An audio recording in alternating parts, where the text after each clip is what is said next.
This episode and every episode is brought to you by personal injury attorney Mo DeWitt. If you are injured on the go, just call Mo. If you are in a slip and fall, I also still know who you are calling. Mo. Mo DeWitt came to bat for us. Go to bat for him. So there's a new thing you can do. It's the Just Call Mo VIP program. That is true. You can sign up at justcallmo.com/VIP. Love Mo merchandise? You're going to get some for free over on that website. It's the best way to get merchandise. And what he's been doing is actually taking people out to dinner. You can get access to those exclusive dinners with Mo by going to justcallmo.com/VIP. JustCallMo.com.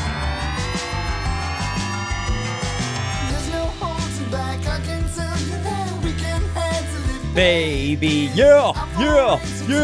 Man, this is exciting. This is super dope. Hope you voted. Happy Election Day. This is episode 30 of Good Sauce with Ross and Joel and Renato. And this is epic. This is so epic. We were just catching up before we hit record. We have an extra and. So I guess the first and should have been a comma. Preacher Lawson, ladies and gentlemen, is on episode 30. Thank you so much for being here. Yeah. My man. Thank you so much. First of all, you're going to be performing here in Orlando. That's the reason why I wanted to make sure that we got you on, to let people know, all of our listeners know, that November 8th, you are performing at the Plaza. Yeah. How epic is it just to return back to the city that you kind of started doing comedy in Orlando? I would say that you got great in Orlando, and then when you left, then we got the rest of the country got to find out I what love, you were about. I love Orlando, man.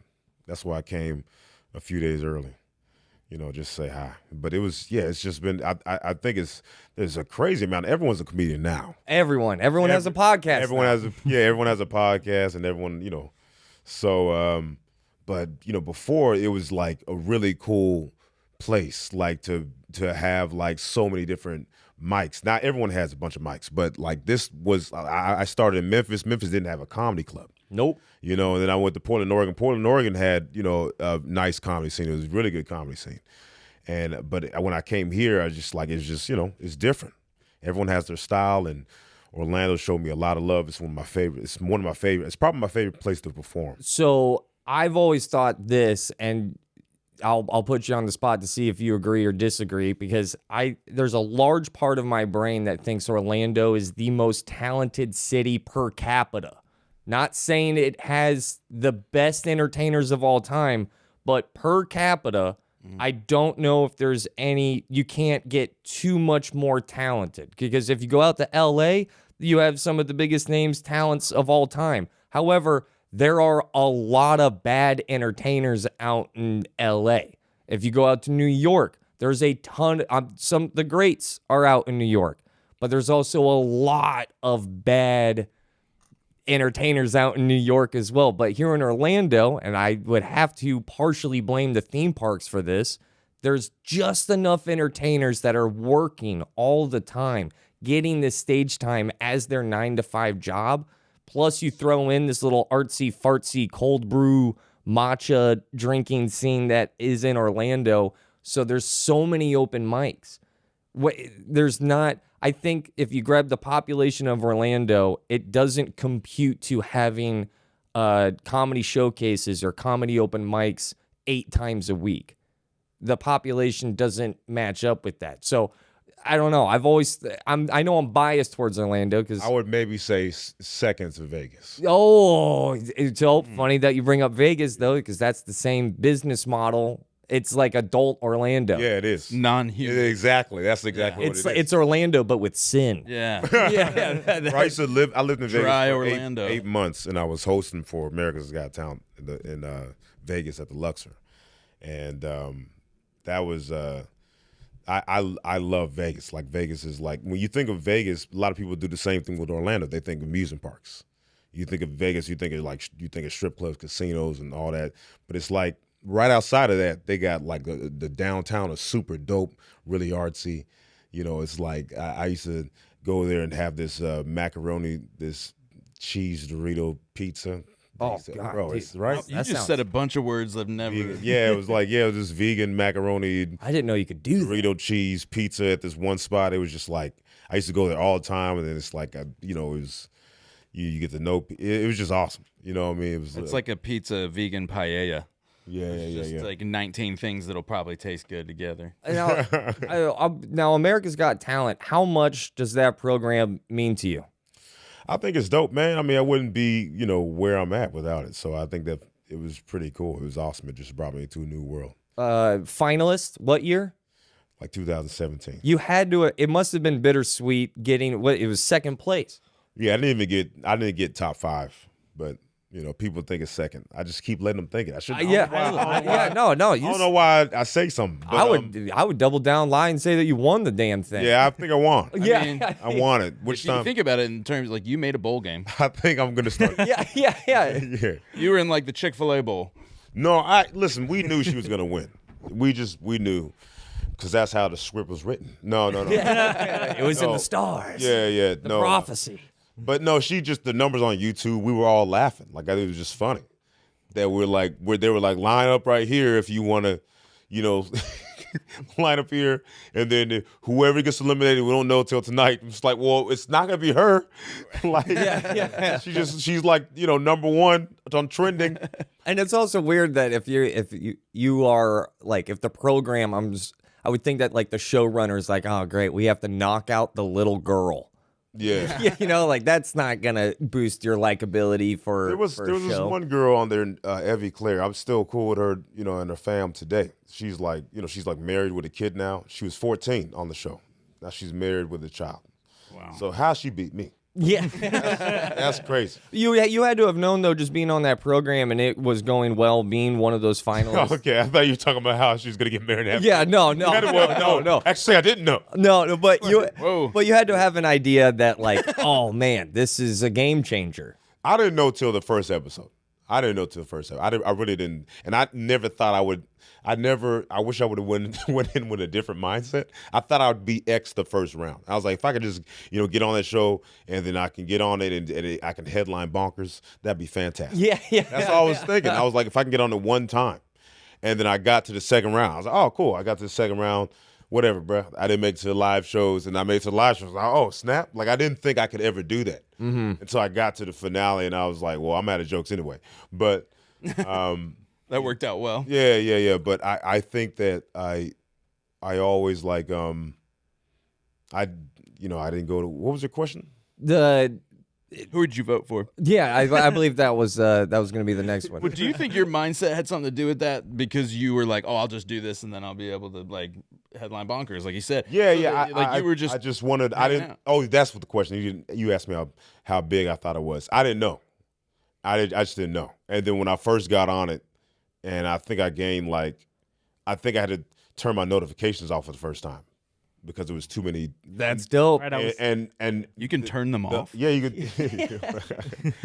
And so it's like I don't know. It's the update. They kind of bunch it together. But before it just be single text messages of like a message or a like or a comment or whatever. So I just had to turn them off, and I gained like 15,000 followers in the first day. Right. And then I was like, oh, This is a game changer. Oh, this is I need to delete some people stuff. watch this. yeah, but no. So we were talking a little bit before the show, and it's something that I have personally struggled with when it comes to stand-up comedy is that telling jokes in front of an audience of people who are excited to see you versus telling jokes to people who go, I'm just here at a comedy show. Or a bowling alley. Or a bowling alley, which we've both done that bowling alley gig yeah, in the boardwalk past. bowl. Which one do you prefer? If you have a preference, I'll answer that question first. Going into a room where they don't know who I am, and by all means, I'm not a super famous comedian. It's not like I'm putting butts in seats in Wichita and all that. Ross, but- you are the second most famous comedian on this podcast today. Yeah. That feels good to hear. Yeah. But here in Central Florida, I have been able to move tickets, and it's still a little foreign. And it all of a sudden, what used to be incredibly comfortable of showing up and not seeing familiar faces it was always liberating for me to show up and not be known, because now I'm like, there's nothing at risk. Yeah. Do you have a preference between the audience that knows you versus the audience that doesn't? I like performing in both rooms. If I had to choose, I'm choosing people that like me. Mm-hmm. I'm choosing people that like me, man, and get my humor. Do you think they're easier to make laugh? 1,000%. They already like me. They already like me. It's so true. Yeah, they like me, man. I'm going to the people that like me. But I mean, I like performing everywhere. Like, I have to test my jokes out. I don't like testing my jokes out on my audience. That was my next question. I like to test it out on people I don't know. So I'll go to, and I'll go to a, comedy club randomly. But I don't like testing it because it's like, you already like me. Yeah, So yeah. you're already going to be laughing. I recently had like an uncomfortable set not too long ago where it was advertised. I just had Miles, my son, so I wasn't going out to these like kind of grimier open mics. Yeah, dude, I have a kid. That's it makes me feel old. And I feel like all of my friends who have known me for such a long time, it's like, yeah, that's another sign of, I guess I'm in my 30s. Yeah, it's weird, man. It's weird being in your 30s. That was actually one of the questions that I wanted to talk to you about on this pod. When I was 25, nothing mattered. At all. I didn't think I'd make it this far. At 25, nothing, and it was freeing. Yeah. I felt comfortable coming to grips with that. I mean, black and white fact of a statement. Nothing matters. Yeah. Now at 35, it is overwhelming to me with how much everything matters to me. Do you feel that same way? Yeah, I think I feel that way. Yeah. How I didn't think I'd make it to I didn't plan on it. how is that? I don't know. I thought I was like, I'll be dead by then or something. And then I didn't die. And I'm like, oh, snap, Brett. This I gotta start stretching. Like, I like that your method was the same for America's Got Talent and life. Yeah, I'm probably gonna be dead by round 2. I'm not gonna make it. So whatever. Yeah. Oh man, I got 15,000 followers. You're the most consistent man I've met. That's gotta say something right there, right? I guess we just keep going. Yeah. Oh, man. Remind me not to gamble with you, though. yeah, I can't gamble. I'll go eat vegan pizza in Vegas with you. I but that's it. know why I can't. I'll tell you why I can't gamble, because when I was in 7th grade, I didn't study for a test at all. So the test showed up, and I was like, I don't know any of the answers, so I just guessed. And then I got like a 98.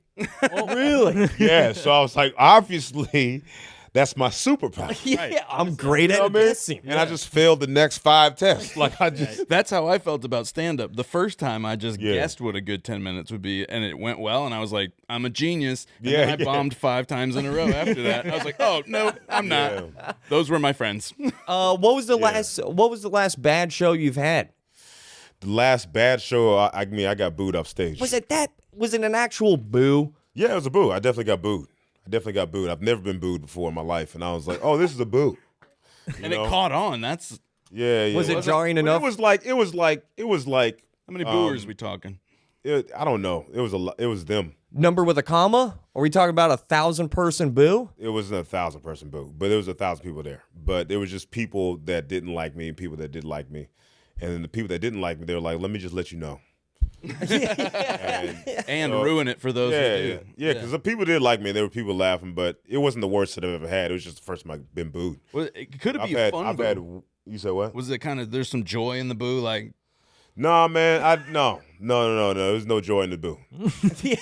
There's no joy in the boo. Yeah, it felt like a boo-hoo the whole time. It was a joyless boo. oh, man. Yeah, but I mean, sometimes you have bad sets. That's okay. You thought they were going to boo way earlier, right? But I've still never booed. According to the logic. A comedian. I've never been A booer? I've never been out somewhere and saw a comedian that was like obviously struggling or doing, just not having a good night or whatever. And I've never sat there and boo. Yeah, I remember I saw one comedian get booed off the stage at the Orlando Improv, now the Funny Bone, and that was the most awkward room I've ever been in. That's wild. I've never booed anything in a show. I booed like if my kid leaves a towel on the ground, I'll be like, oh, boo. Yeah. Like in real life, boo. right. Traffic, I do thumbs down, boo. Yeah, thumbs down is great. Or a thumbs up. Some thumbs up works People as love it. well. If It's someone nice. cuts you off, give them a thumbs up. It's the same as applause. Real life should be applauded more. A passive A boo, aggressive. It's a passive aggressive. A little bit. November 8th, you're at the Plaza.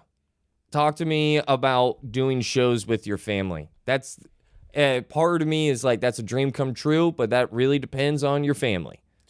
Yeah, I mean, listen, everybody don't like all their family members. That's like a thing. Everyone, some part of your family you ain't gonna like. It might be an uncle or an auntie or a cousin or whatever. But that's how I feel like with comedians. It's like I don't, it was just family. You might not like someone, and your family, but I feel like my mom, when we first started going on tour, it was new. So I think in the beginning it was like kind of some friction, kind of like trying to get used to things. And it was kind of annoying a lot. And she did stand up, and I would try to give her advice. She doesn't take advice from me. Yeah, that's what moms do. Yeah, she was No, like, that's a one-way street. yeah, she's like, I made you, so I got it. Yeah. I'm like, no, I've been doing. I mean, I know like you made me, but I've been doing comedy, like a lot of times, and and you just started it, so it's like, why not just take my advice? And so that was like bothering me. Yeah, that's. And then it's just like you get used to it. I just feel like she's the most awesome person I know. I just feel so lucky with my mom. Like I was telling you off camera, kids always hate their parents, and after they realize that their life is in their control, then it just life gets better. I was 25, and I was like, oh, my mom had 4 kids at 25. Like I just like, oh my gosh, like I don't have my life together with no kids, and she had 4. So it's like, okay, she tried, and it just made me feel, But my Not mom, everybody tries. Yeah, that's what I'm saying. Like not everybody tries. I couldn't imagine doing stand-up comedy with my mom. And I've met your mom. She's awesome. She's so charming. She's awesome. My mom stand up, her 5 minutes would be like, it was Antifa. The election is a lie. Zing. That's what my mom stand up. My name's Kathy Paget. Hurricanes aren't real. Oh, yeah. They're spun by liberals. That's my mom's 5 minutes right there. Oh, man. Actually, it's sold pretty well, so don't sleep on that, especially in Florida. She would be something else. One thing that I'll never forget about you, and I hope to God it hasn't changed about you, is how much of an addict you are when it comes to stand-up comedy. Yeah, it definitely changed a little bit, but I still love being on stage. I love being on stage. Back then was crazy though. It was wild. I was getting on stage like 13 times a week. I would just go to random Craigslist ads, and I would just like, I would do stand up in people's living room. I would go to these people I would go to poetry spots. Waffle House. Waffle House. Waffle House was a tough crowd. Do you miss that grind at all versus what it is right now? This grind is it's a whole different thing. It's weird. It's weird because I just think you have to allocate your time correctly. And both times, if I did it back then and now, it's just because it feels like this schedule is way more strenuous than when before, because I didn't fly. We would drive. With driving, which be sometimes I fly and drive. So this one is a little more strenuous, but I get more time. I get to be myself. I get to it's it's the best job. You know what they say? You pay comedians to travel so we can perform for free. It's the performing aspect is fantastic. I always love, but it's like traveling to another. You like, you go like there was 2 times like this year where I hadn't been in my bed in like 3 weeks, right? But when it's like you can have the nicest hotel where you get your bed. It's like your bed is your bed. Yeah. You know what I mean? Like it is. So it's the like, best. But I just love. I do love performing. There is still not a better high than having a good set. Yeah, no, it's the best. Oh, got another. Yeah, I was talking to a couple of comedians about this a couple of weeks ago. How many perfect sets have you had? Oh man, because I'll go first. 5. Yeah, it's like pretty low, I think. And it's this weird pursuit of I get off stage and I go, that's it. There's no uhs, there's no mumbles, no one heckled. The sound was great. They laughed when I wanted them to. The bits were building up to a final end. What number, ballpark, do you think that you've walked off stage and been like, that was it? That's the best that I can do? I don't know. Under 10 though. How many times have you done stand-up comedy ballpark? I don't know, man. And when you think about it like that, this is kind of sickening. This is yeah. One of them was at Austin's Coffee.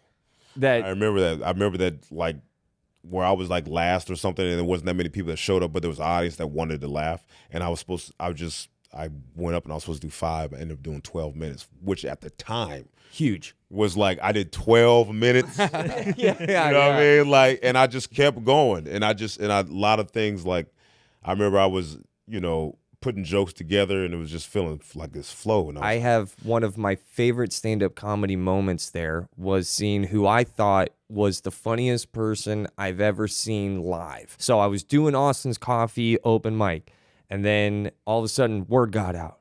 Hey man, Eric Myers is here. Yeah, I remember people talking about him, and I didn't. I was like, he's probably regular funny. Like I don't think I've ever seen anyone. And like, are you agreeing or disagreeing? I'm so confused. No. Like, did you see him melt the room? I seen people walk out because they couldn't breathe because they were laughing too hard. Never seen anything like it before. I seen people walk. I seen like, yeah. But before, I just thought he was being, I thought people were exaggerating how funny he was. Yeah. Until you saw people almost die because of how funny he was. Yeah, people know. Seriously, I remember a couple walking out because I walked out because I was sad. I was just like, I'll never be that funny. I'm right there with you, dude. I was like, oh, that sucks. It sucked. Yeah. So I just stopped. I stopped watching because I think I was like annoyed. And then this couple walks out, and I got excited. And I was like, he's sucking? And then they were like, no, I can't breathe. I'm laughing. I'm bleeding internally right like, now. What? Then they leave, and then some other people, I was like, he sucked? And they're like, yo, he's so funny. I can't. I'm like, what? They're like, I can't breathe. I can't.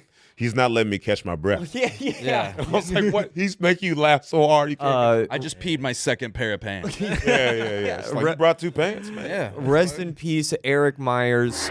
We're back at it again to tell Central Floridians and all of our wonderful listeners that November 21st, the History Center is having their amazing Third Thursday offering. Learn your history before you argue it with your family. It's the week before Thanksgiving. So before things get awkward, make sure things get comfortable in your relationship. November 21st is the place you should be spending your date night. It is completely free from 5 p.m. to 9 p.m. They open up the doors. They have a really cool curator conversation with the exhibition cover story, which is celebrating Watermark's 30 years. They also give you a huge heads up, by the way, that Santa is swinging by the History Center. You can get your tickets right now at historycenter.org. Santa Claus? Santa Claus, which tickets are, by the way, currently on sale. It's all going down at the History Center, thehistorycenter.org. And you know what's a shame, too, is that I've watched them on YouTube, and video just does not capture. Oh, it doesn't. No. It's not. Yeah, it doesn't.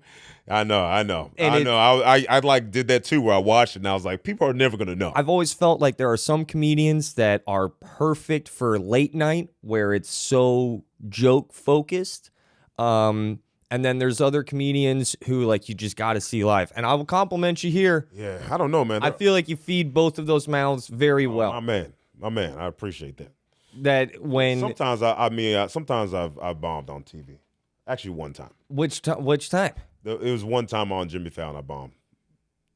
I just bombed. It was bad, man. All right, we don't even have to talk about that, but we do. How what I will just say this. Usually I had this set where I would say I'm single, and then people would cheer. They'd be like some woo some in the audience, and I'm like, I'm gonna wait till the lights come on. I would just say that. I'm like, I'm gonna just wait till I don't want to make any commitments. And that was like a funny bit. And I was like, I'll say that on late night. Except I know late night's audience they're like trained to not interrupt. So I brought my mom there. I was like, Mom, when I say that, just woo, right? If you woo, then I'll say my part is be funny. No one's gonna look back and be like, oh, preacher's mom. No one knows who you are. Yeah. Just woo. And I said, yeah, so I'm single. And I waited for the woo. And it didn't come. And I was like, so I guess the woo's not. And I hear woo. And then I'm like, and in my head, I'm like, but you're late. Yeah. Oh, man. You're already late.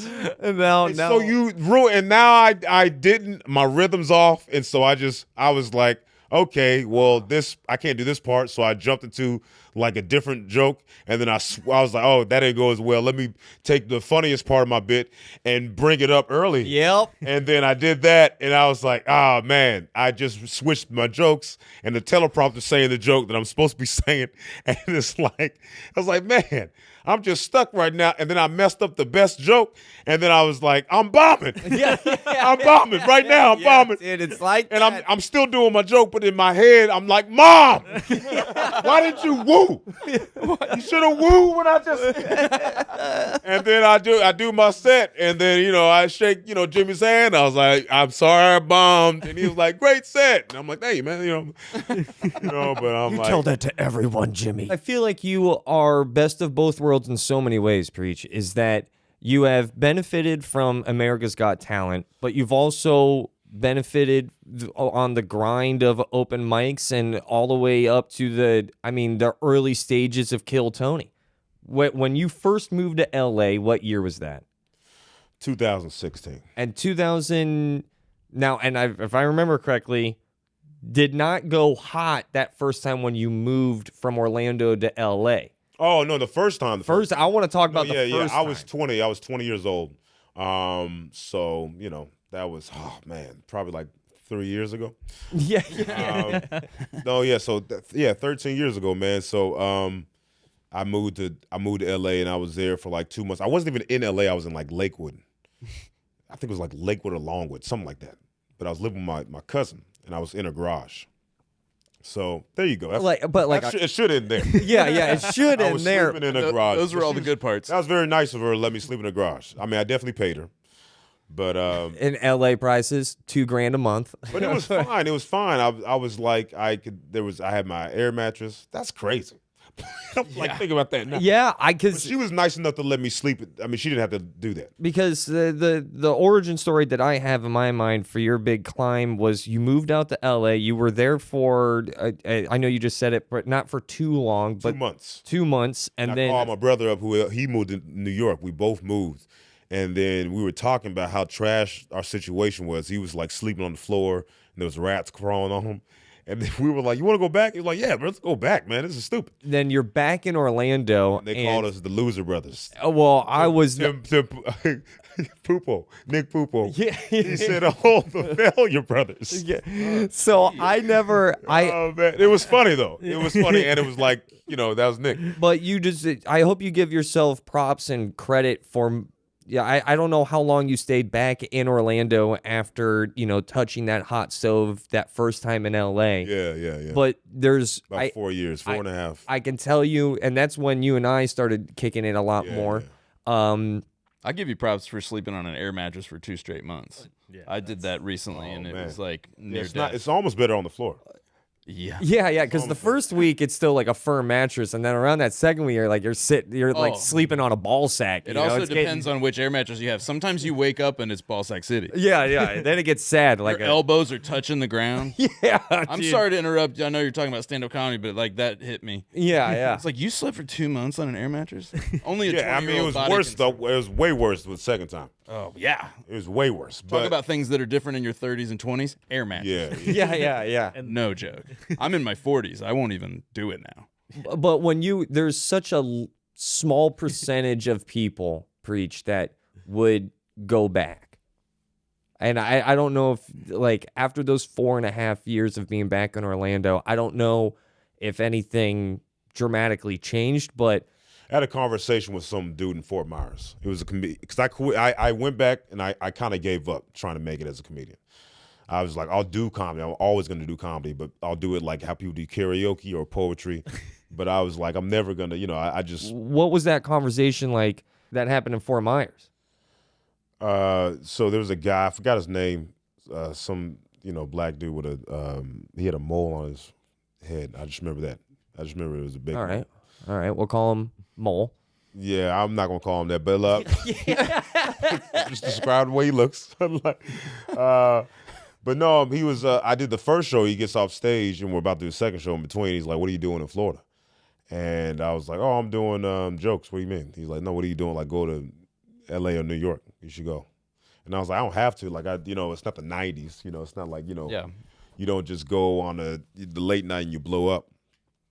It's and then I remember him being like, "How old are you?" I was like, "I'm 24." And he was like, "Man, if you don't, Brett, you know." He didn't say man or bruh. He was two black men talking. And he was like, "Man, bruh, like what you mean, man? Go to." He's like, "Go." He was essentially saying that if he said I'm still trying and I'm in my 40s, and you're 24, you giving up. He's like, you can't, like, if you do it, you try and you fail, you fail. It is what it is. You're gonna fail anyway. Everything you do, you're gonna fail at. So he's like, you might as well, give it effort. And I was like, all right. So I was like, he's right, because I was like, I never really fully, like, everyone, it feels safer when you have a foot out. It feels safer when you're like, when you're kind of like still in the shower, like, but it feels uncomfortable. So it's like, I was like, I'll just try. I'll just try and see what happens. And then I decided to move. I was like, all right, I'm going to move at this time because my lease is up or whatever. And then I just moved, and then it worked out. I tried, and it was great. The percentage of You like people literally got dared. Like, I dare you to try. Yeah. No, he did. So I don't know who that is, but I want to thank him. But yeah, it's weird how you have these little angels in your life. His name was Mole. Right. It was Mole, I believe. Just look it up. It's definitely not. Yeah, it's at Mole Fort Myers. That's the whole different thing, man. Check him out on Instagram Please at don't. Mole Fort That will Myers. ruin your algorithm. Mole fetish. Don't do it. Some different guy. But he literally said, like, just try. Like, to do it. I mean, The thing the reason why I bring this up is that, like, it's insane. It's the percentage of people that, friendly reminder, you tried already. Yeah. And then to take that, whatever it hurt, or you went back into the shower, get that comfortable shower on without both feet in the shower back here in Orlando, the percentage of people to move to begin with is low. The percentage of people who move, come back, move again is infinitely lower. Oh yeah. And I've always thought that was the coolest thing to see part of your story and where you've gotten to, is knowing that, like, no, it wasn't just move and everything went great. It was move, kind of semi crash and burn, come back, and then move again, which I always thought was like, he's the only comedian or performer, entertainer that I had ever seen do that, and still to this day. Bro, even like it was, first off, thanks. It's You should know that's my favorite part Okay, but I appreciate of that. the Preacher, way more than the AGT, way more than any late night show, because that's not a comedian, that's a fighter, that's a personality trait more so than a joke teller. Yeah, that's awesome. So you take that uncomfortable compliment to the chin, Hey brother. man, glad you said no, but It wasn't the first time, because you were only out there for 4 months. The second time when you moved out, that's when that early stage of Kill Tony. yeah, that was like, I guess the early stage. When I first moved out there, the first time I got on Kill Tony was like, I don't know. I feel like it was like episode 8. That's what it feels like to me. It was when they were in the belly room.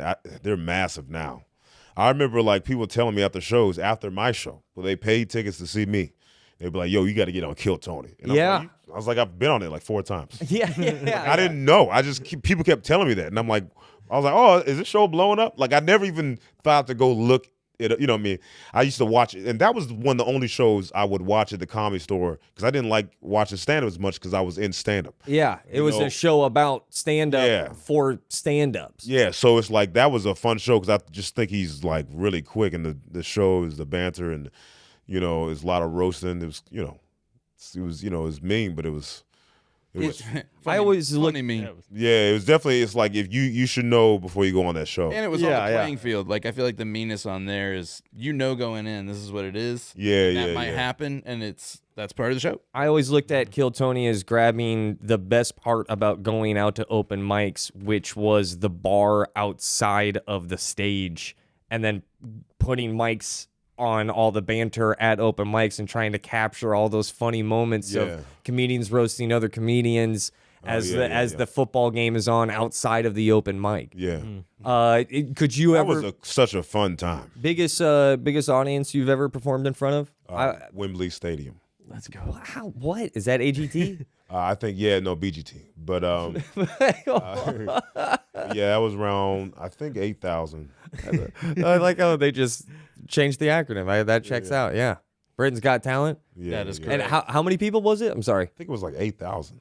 I think what it is they have the arena and then they cut off a section and then it was pretty crazy. Wow. It was insane.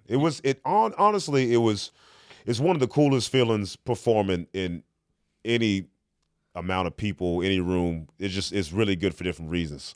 That was good to feel that, but also it could feel like you're bombing sometimes. Yeah, Because there's going to be a white there's noise. so I would many- think. Yeah. Because you'll do a bit, and then like it has to like hit the. You just have to slow the pace down. Yeah. It's just a weird thing, but yeah, it's great. What did you like, London?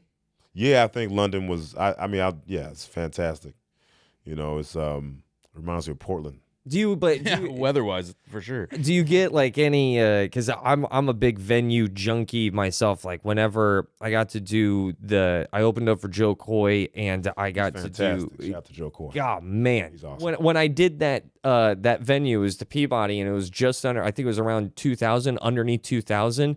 I felt like it made me appreciate the bad venues that I've done. Oh yeah. Because there is something special about that low ceiling, 200-seater, 300-seater that you can see everyone. There's a connection. Yeah. So Like Orlando Improv. I know it's a funny bone, but that venue is so perfect. The way it just like raises up a little. I love that. Draw venue. me, I would say a picture perfect venue for me is that 2 to 250 low ceiling, where when someone is making noise, you don't have the problem like you do at Wembley where there is no white noise if Yeah. they're a good audience. What is a picture perfect venue for you? I would say, man, it's really hard to pick. Because all venues have their strengths and weaknesses, especially for stand up, but It's like we know it's not a Waffle House. That's the one thing. Yeah. No, I think, man, I'll tell you one. The Comedy Cellar, I think it's the one. I forgot the street it's on, but definitely the Comedy Cellar underground. I think it's underground cellar, and it's like 50 people, Yeah. but it's so small you almost got to duck. Everyone's on top of each other. Yeah. So it's like 50 people just crammed. And there was another place I was in Barcelona, and I did stand up there. It was like same kind of like low ceilings, Oh, and it was where it feels like a speakeasy for words. it was fantastic. It Like was, we're hiding from something. I've got to ask though, because we were talking a little bit about 25 versus 35. What are you now? 33, 34, 33. 33? Because I always remembered that I was a little bit older. Yeah, it's crazy. I thought you were much older. No, you caught up, brother. Yeah, I know. It feels like I caught up, man. But when I was like, it's crazy, man. It's man. So how long have I? So When I started, you had already started because you started when you were like 9 years old. I started when I was 17. Well, 2 weeks for pretty much 18. It was technically 17 because it was only 2 weeks. And the law rounds up. Everyone knows that. Yeah. Yeah. It's Florida. That was basically 18. Yeah. Are you denying his juvie comedic career? Oh yeah. So I was Rude. 18, and I did it in Memphis for about a year, but I was only on stage like maybe 10 times because I couldn't Go anywhere. They wouldn't let me in. Yeah. But when And I you did, said there wasn't much of a Memphis comedy and there scene. was no comedy club, so I was sneaking into bars. And then I went to Portland, and I just got better at sneaking into bars. You just talk to the bouncer outside with the rest of the comedians, so you're around people that are of age. That sounds like you are threatening this bouncer. With the rest of the comedians, we would show them a knife, let them know, like, yo, we going up tonight. That's what it sounded like right there. I don't know about that. No. But No, you talk to the bouncer. so we and so Same we thing. I just the first time I ever did stand-up or sketch comedy rather was in right behind Universal Studios in Hollywood. There's this biker bar called the Devil's Punch Bowl. And me and a couple of kids I went to college with made up a sketch comedy group, wrote like 45 minutes worth of stuff, and they just didn't card any of us. And me and my roommate got kicked out after the third week because they realized we were like 19. Oh man, but you made it 3 weeks. Oh yeah. Yeah, that's what's up. And one of the girls in all those shows like got on Mad TV. They were fun shows. It's just She got on Mad TV. She did. No, I look. Mad TV is my #1 sketch. Anything. Really? Yeah. Yeah. I mean, I think Key and Peele is the funniest one. Really? I think Key and Peele is the funniest sketches. I don't think there's anything. I don't think like I know people love Dave Chappelle. I think Dave Chappelle was like he was like innovative almost. Like he was. I don't know. He's like I think Dave was more prolific. Mm-hmm. Yeah. You know, yeah. Right. You know, than anything. But Key and Peele is the funniest, and I don't think it's close. My favorite. I want to so make sure it's talented. nice to mention her name and then I'll tell you. Okay. I want to see how long she was so on there. impressive too. What was it? So what? The Key and Peele sketches. Every sketch is so impressive. It's impressive the way it's it's just like a movie. So one cool thing about Key and Peele sketches, they are evergreen. Everything that they wrote for that show is timeless. You can play it 50 years from now. Think about every single one of AA Ron, Xmas Jackson, Flaxen Waxen, all of their greatest hits, any of their sketches, they aren't timed. That's amazing. That I'll be able to watch Key and Peele with my son, Yeah. who is like 4 hours Yeah, old. it's like the sponge. 4 hours. Dude, he is so young. Yeah, it's one of those shows I could just always throw on and always laugh. And, There's What's nothing. your favorite? man, I love the I'm Retired is one of my jams. the undercover boss episode. I don't know if you've seen that one, where the undercover boss has to fire one of the workers, and it's like obvious like why he's gonna get fired. Like he's just so like he doesn't follow any rules, and he like makes fun of the boss like low key. Oh yeah, that he's just roasting the boss. He's roasting the boss, like doesn't care that he's like the main boss. He doesn't know he is. Cause What's your favorite sketch of all time? I don't know, man. Probably Slap Ass. That was so funny. Yeah. I mean, we just knew the whole sketch. We were like doing the whole sketch outside. That's how funny. Yeah, it was crazy. Like the three pumps. The Like, three pumps, the three celebration. pump, Yeah. the Oh, is he gonna go for it? yeah. That's the third pump. No, the next sketch show that I think is like insanely funny. You I should haven't seen season 3, but I think you should leave. think you should leave. I think you Oh, should. yeah. Oh, you said that. Sorry. Yeah. Yeah, no, I'm going. I was like, yeah, I just pointed to you. I'm like, I'm not on it. Yeah, no, I think you should leave. I think that's my favorite. Yeah. It's my favorite set of sketches. Tim Robinson. I did. I think you should leave episode. Yeah, you did. did? You I- did. I- That's a shame that you had to say that. Right. No, but it was like We'll be watch. better podcasters Oh next no, time. it's all good. But he was man. What was he like on that set? How First off, him and there was director-y? another guy that's just is like his partner in writing, and I can't think of his name. Joel. Oh, Ross or Tim? Yeah. Oh no, yeah, God. Tim. So, but he was sorry about that. He was fantastic. He was so funny. Like people had to like. He was just so funny. Yeah. Like it was so funny that it was like kind of like. We had to keep redoing it because we kept laughing. Yeah, it's sketch comedy is so much fun, and it's really cool to. I hope that you do more sketch comedy if you ever can, because it's a little constricting when you're performing it, especially live, because I'm banking on him for the next line, he's banking on me for the next line, but it's the first time that I've ever really got to enjoy that amount of laughs with somebody else. That's actually fun. Yeah. That's the difference what I was saying before of like when you do stand up and you hit that, you know it's going really well and you're the only one out there. I think that's the end of that thought is I experienced doing that show with you. Yeah, It's like, oh, this is awesome. Now it's me and my friend that are Getting the laughs. It was really awesome. It was cool. So I've got to ask you this because I've seen so much of your internet content, which is always fun, and I love the positivity always behind it. Right? Whenever it's been you on a bench with a mic, and you're like, look at Preacher making it, reminding me like, don't overthink it. Just have fun, clever thoughts, and be charismatic, and it's gonna take care of the rest. But there's so many times where you talk about not having your life together, not making it. You even said it on this episode that you wouldn't make it past 30 or whatever it was. Yeah. What makes you think that you don't have your life together? Give me a couple of examples. Man, I just, I like, it's weird because I still don't have my life together, but this is the most I've ever had it together. Okay. You know? That's good. Right. That's real good. Yeah, right? You know what I mean? Like, it's like, okay, yeah, it's progress, right? Yeah.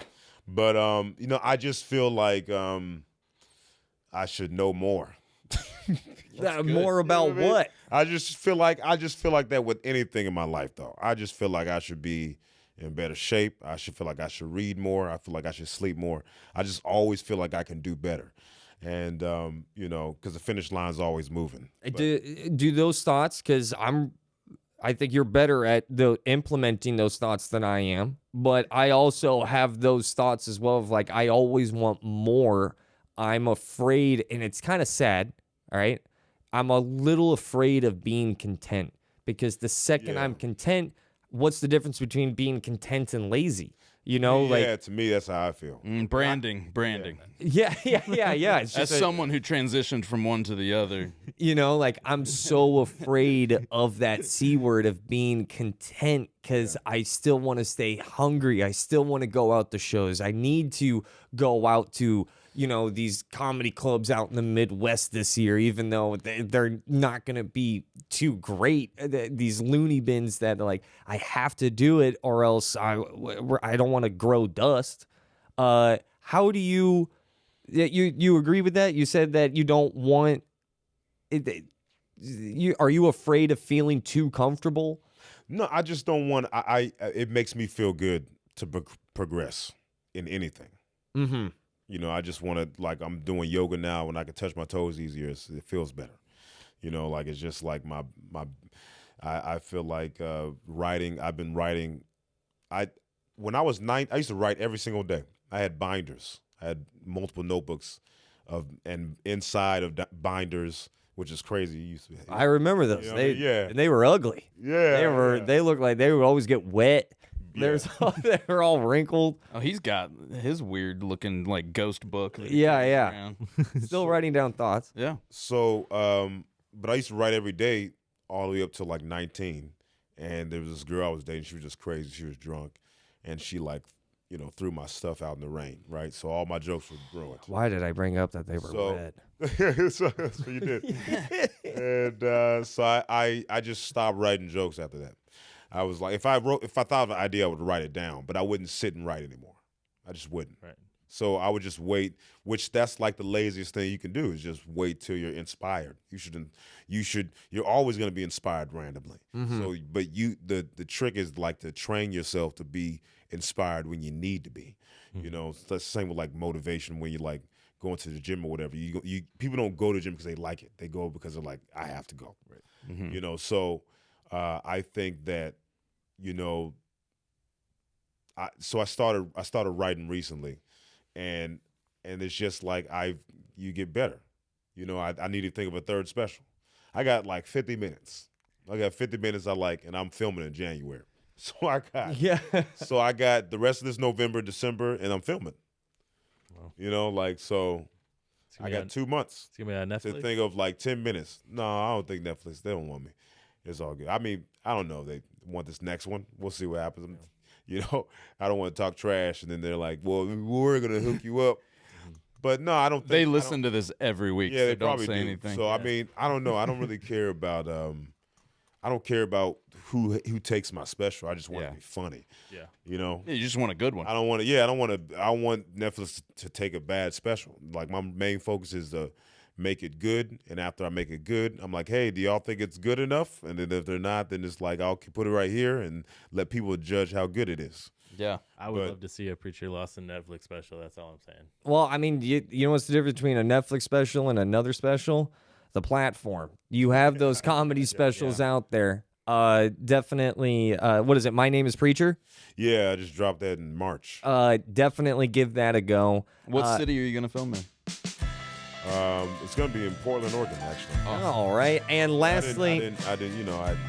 Never told anybody. Oh, okay. We got the scoop right there. But before we get out of here, once again, it's an absolute honor and a treat to have you on the pod, but it's also a treat to have you in the city.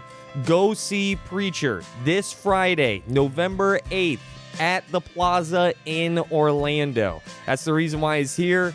That's the reason why he's on the pod, and it's been an absolute blast catching up with you, my friend. Oh, man. My man. Till the next time. sir. Wives and Mothers, episode 30. We're out. Bye. Yes, sir. This episode and every episode is brought to you by personal injury attorney Mo DeWitt. If you are injured on the go, just call Mo. If you are in a slip and fall, I also still know who you are calling. Mo. Mo DeWitt came to bat for us. Go to bat for him. So there's a new thing you can do. It's the Just Call Mo VIP program. That is true. You can sign up at justcallmo.com/VIP. Love Mo merchandise. You're going to get some for free over on that website. It's the best way to get merchandise. And what he's been doing is actually taking people out to dinner. You can get access to those exclusive dinners with Mo by going to justcallmo.com/VIP. Just call Mo. .com.